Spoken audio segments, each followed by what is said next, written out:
नमस्कार दर्शक बंधु। आज हूँ अगस्ट मास 21 तारिख गुरुवार। चलतु देखि नवा आज सकाळर पाणीपाग नहीं आसला गोटे बड़ अपडेट। आज केमिति रहिबो पाणीपाग, चलतु संपूर्ण खबर उपरे नजर पकाइबा।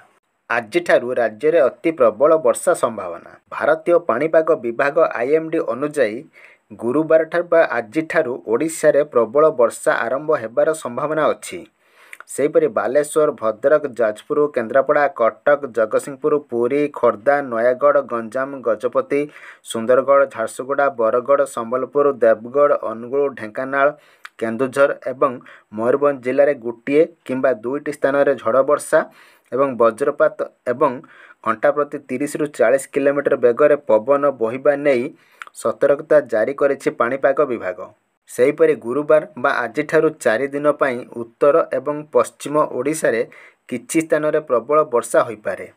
अगस्ट 21-22 तारिख में केन्दुझर, मयूरभंज, सुंदरगढ़, झारसुगुड़ा, संबलपुर, बालेश्वर एवं बरगढ़ गोटे किंबा दुईटी स्थान में प्रबल वर्षा सहित झड़ वर्षा, वज्रपात एवं घंटा प्रति 30 ରୁ 40 किलोमीटर बेगर पवन बहिबार संभावना रही।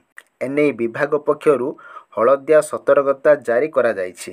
अगस्ट 21 तारिख बा आज भद्रक, जाजपुर, केन्द्रापड़ा, कटक, जगतसिंहपुर, देवगढ़, अनुगुल, ढेंकानाल, नयागढ़, खोर्धा एवं पुरी रे गोटे किंबा दुईटी स्थान में वज्रपात सह झड़ वर्षा एवं 30 ରୁ 40 किलोमीटर बेगर पवन बहिबार संभावना रही। सेहीपरि अगस्ट 22 रे बालेश्वर, भद्रक, जाजपुर, केन्द्रापड़ा, कटक, जगतसिंहपुर, देवगढ़, अनुगुल, ढेंकानाल, पुरी, खोर्धा एवं नयागढ़ रे मध्य वर्षा नहीं आकलन करा जायछि।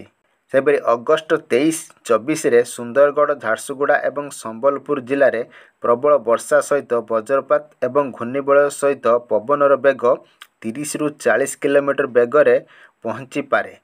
सेहीपरि बरगढ़, देवगढ़, अनुगुल, ढेंकानाल, केन्दुझर, मयूरभंज, सोनपुर, बौद्ध, नुआपड़ा, बलांगीर, कलाहांडी, कंधमाल, नवरंगपुर रे मध्य वर्षा नहीं आकलन करा जायछि।